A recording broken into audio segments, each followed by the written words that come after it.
जयन्टआ English रोङा हिन्दी रोङा होननायानोथ' बिसोरनि इन'सेन्स थारमाने जयन्टआ ग्रेजुवेट मानसि आरो केन्सार स्कुलाव टिचारबो मावदों एबसु मावबोदों बियो ओरैनो गावनि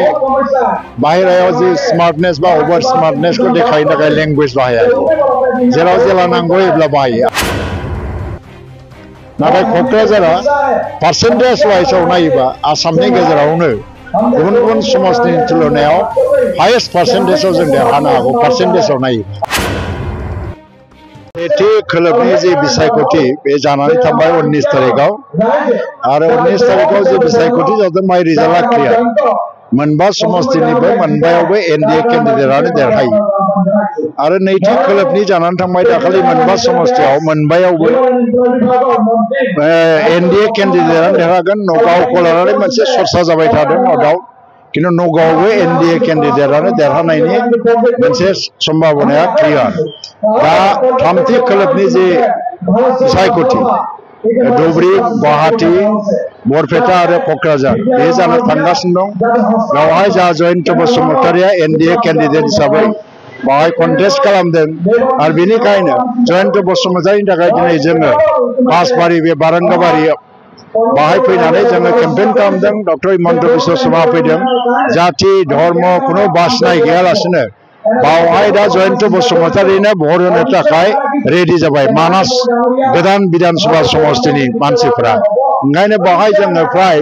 6 लाखनिबो बारा भट मोननानै देरहालांनाय लामायाव दङ 14,70,000 भटनि गेजेराव फ्राय 11 लाखसोल' पल जागोन 11 लाखनि गेजेराव जों जुदि 6 लाख बारा मोनहैयोबा बिरोधिफ्रा 5 लाखखौ भाग खालामनानै लायोबा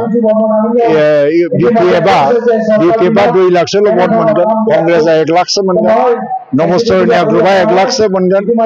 नाथाय जोङो 6 लाखनिबो बारा भट मोननानै देरहागासिनो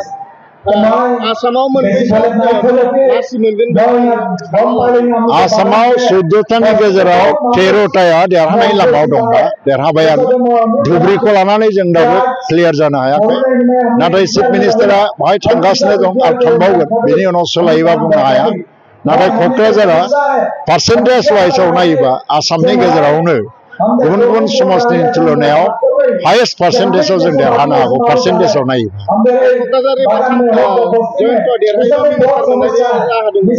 बे उननि समाव सावरायगोन जों बेखौ रायलायाखै दाबो आरो मोजाङै इम्पर्टेन्ट मोनसे पजिसन मोनगोन आरो फारसेथिं बिटिआर ओनसोलनि सासे एमपि हिसाबै आरो इउपिपिएलनि सासेल' एमपि हिसाबै बिथांखौ गुरुत्व होगोन जों मिथिगौ मिनिस्टार मोननाय मोनैया उननि बाथ्रा नाथाय बिटिआरनि गोरोबथाखौ मावफुंनाय बिटिआर ओनसोलनि जौगाखांनाय आरो गोबां बिथिङाव खामानि मावनायनि थाखाय जयन्त बसुमतारिनि इम्पर्टेन्सआ गोबां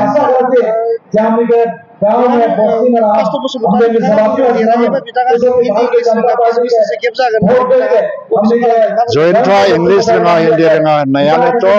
बिसोरनि इन'सेन्स थारमाने जयन्टआ ग्रेजुवेट मानसि आरो केन्सार स्कुलाव टिचारबो मावदों एबसु मावबोदों बियो ओरैनो गावनि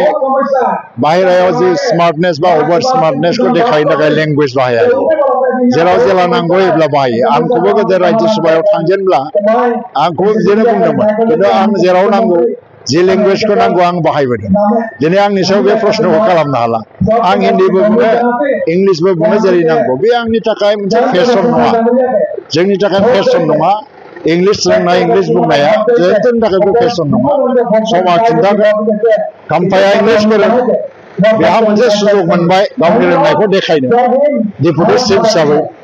जयन्तआ सुजुग मोनाखै 3 बोसोर एमएलए जाबाय बाहाय असमियाजोंनो सालायबाय दिल्लीयाव थांनानै गावनि रोंनायखौ बे देखायगोन समानो बेखौ नंखाय फोरमान होगोन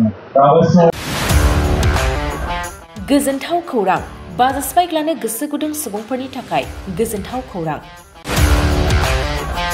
क'क्राझार सहराव थानाय दावहारु अट' एजेन्सिया 27 मार्चनिफ्राय 30 एप्रिलसिम बिहुएन ईद धमाका अफार आरो एक्सचेन्ज मेलानि गोबां खाबुफोर होगासिनो दं दावहारु अट' एजेन्सिनिफ्राय बायगिरि बिथांमोना 7,999 राङावनो लवेस्ट डाउन पेमेन्ट होनानै बाजास्पाइक लानो हागोन दावहारु अट' एजेन्सि श'रुमजों लोगोसे कारिगाव फेस्टिभ आउटलेट आरो दतमा फेस्टिभ आउटलेट आरो भटगाव फेस्टिभ आउटलेट ब्रान्च श'रुमाव होबाय थानाय बिहुएन ईद धमाका अफार आरो एक्सचेन्ज मेलाव फैनानै नोंथांनि लुबैनाय बाजाजनि बाइकखौ लांफैनो हागोन बाजाजनि बाइक सालायनो मोजां मोनग्रा रायजो राजाफोरनि थाखाय दावहारु अट' एजेन्सि श'रुमा बेनि अनगायैबो गोबां मोजां अफार लाबोदों। बेफोर अफारफ्रानो जाबाय जेरै helmet free, 2 litre petrol free आरो गासैबो मडेलनि एक्सचेन्ज खाबुआ एभेलेबल जागोन। आरोबाव गुबुन मोनसे मोजां खाबुआ जादों 500 रां होग्रोनानै गोसोबादि बाइकखौ नोंथाङा आवगायना दोननो हागोन। गोबां बाथ्रा मिथिबावनो थाखाय 600039878822018193 जानबुं नाम्बारनि गेजेरजों खौरां लाहरनो हागोन।